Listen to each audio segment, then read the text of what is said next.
Moving on to our next talk is Dr. Joel Ramirez. Dr. Ramirez is now a second-year integrated vascular resident at UCSF, and he is going to talk to us about closure device use for common femoral artery antegrade access is higher risk than retrograde access. Thank you for the opportunity to present our work. We have no relevant disclosures, but I will be discussing the off-label use of FDA-approved devices.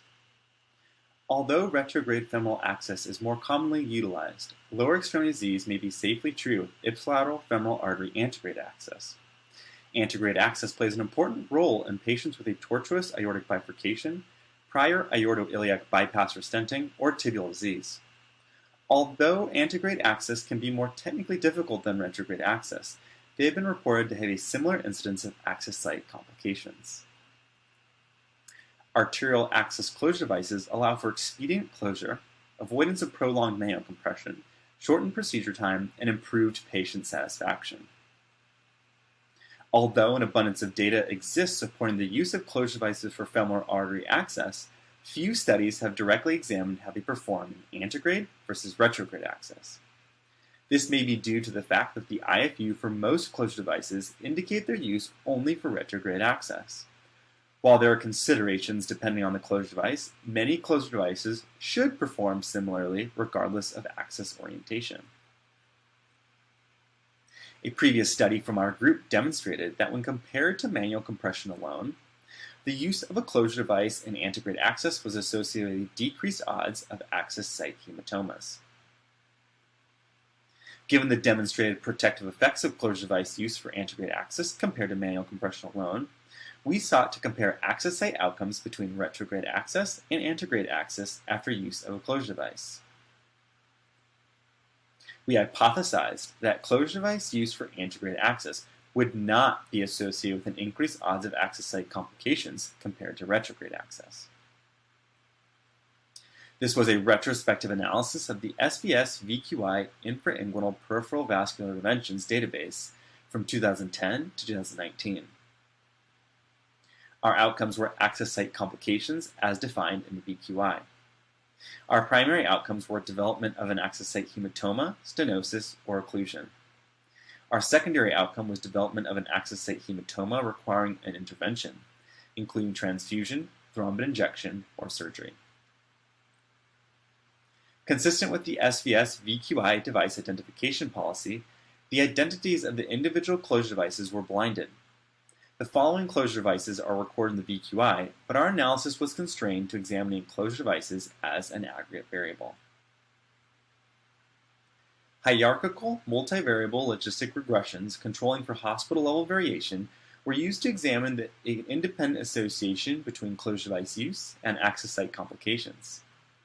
Variables returning p less than 0.1 on bivariate analyses were assessed for model inclusion, and the models were then constructed in a stepwise manual method using p less than 0.05 for covariate retention. We then completed a sensitivity analysis after Coarsened exact matching.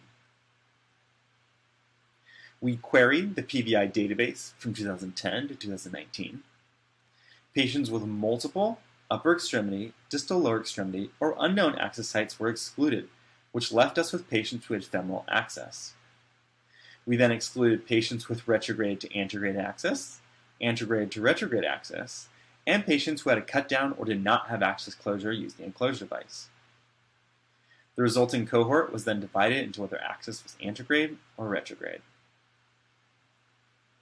Patients with antegrade access were more likely to be on dialysis, but less likely to be female, ambulatory, obese, a current smoker, have coronary artery disease, or be taking aspirin. Patients treated with antegrade access were more likely to have had previous open and endovascular lower extremity interventions and ultrasound-guided access. There was no significant difference in urgency of operation or heparin reversal with protamine. On bivariate analyses, patients with antegrade access were more likely to develop any access site hematoma or a hematoma requiring intervention. However, the overall incidence of access site hematomas was low, and the absolute differences between antegrade and retrograde access were small, with only a 0.7% increase for any hematoma and a 0.2% increase for a hematoma requiring intervention in patients with antegrade access. There was no difference in the incidence of access site stenosis or occlusion.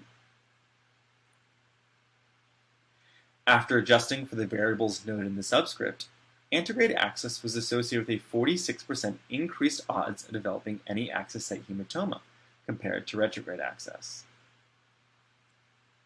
On further sub-analysis, antegrade access was associated with nearly 50% greater odds of developing a hematoma requiring intervention.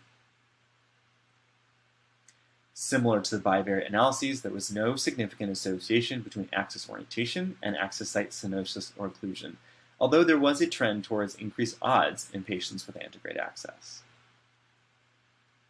The two groups were then matched on characteristics that differed on baseline analyses. In brief, Coarsened exact matching organizes variables to discrete values using a binning strategy. Each participant is then assigned a bin signature, which is utilized to match between groups. This reduces imbalance, model dependence, estimation error, bias, and variance between groups. After matching, the results of the multivariable models remain largely unchanged.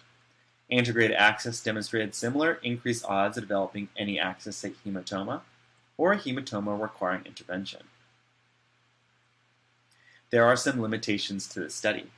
This was a retrospective review of a large database and is susceptible to bias.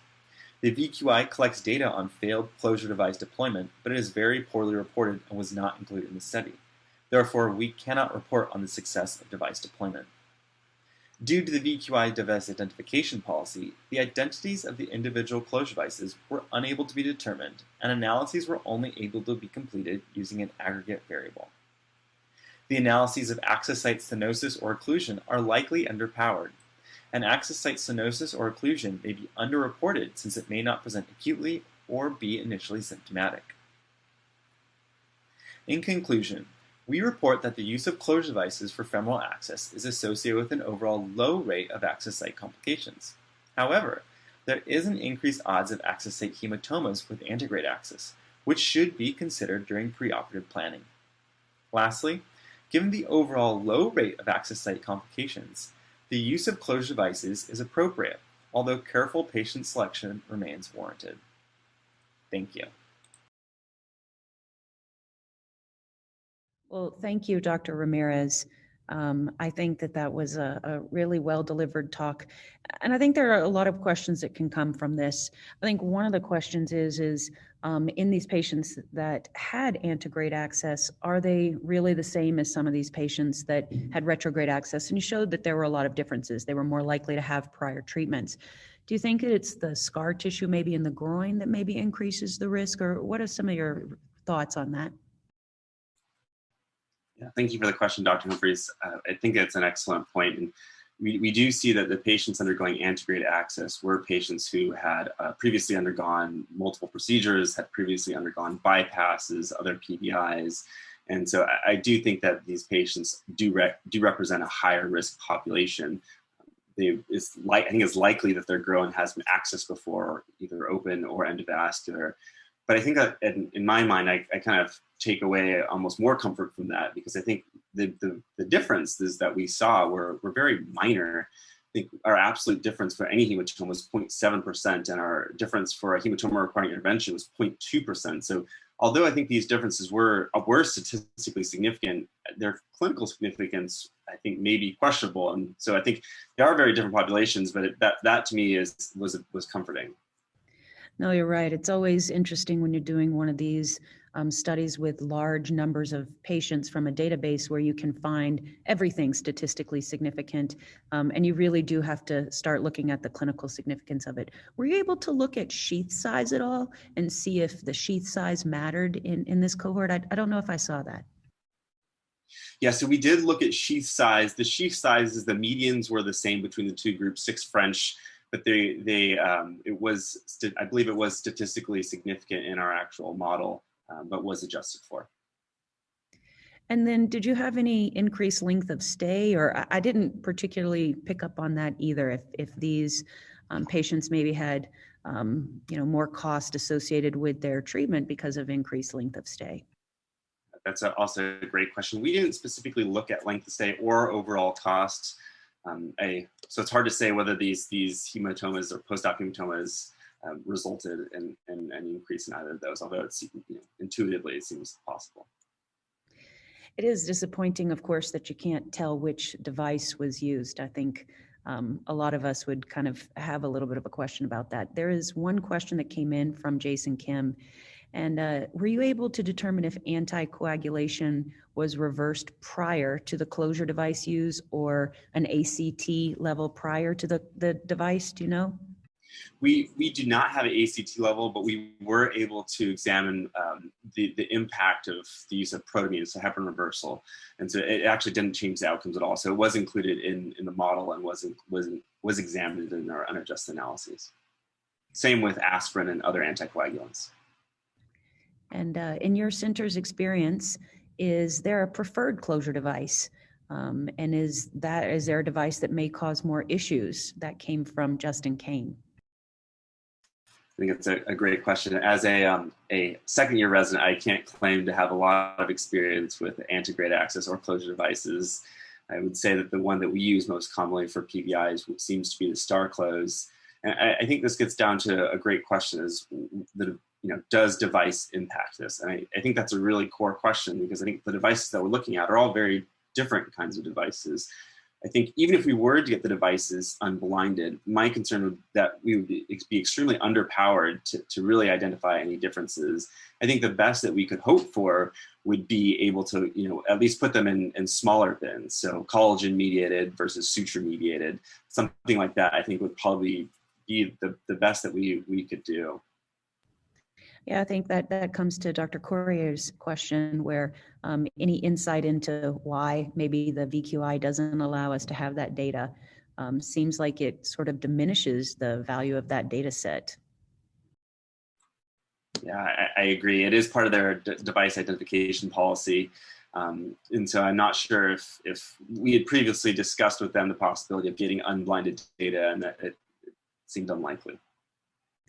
And then we have time for one final question from Karan Garg, who is asking about, do you have any information on which vessels were being treated?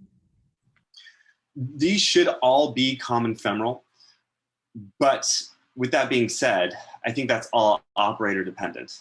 So that's the operator saying that they access the common femoral artery, and I think that that's the only thing the data that VQI collects itself. So there is no further qualification on determining that it was in the common femoral artery. It's all operator reported. Well, thank you very much, Dr. Ramirez. We really appreciate your talk.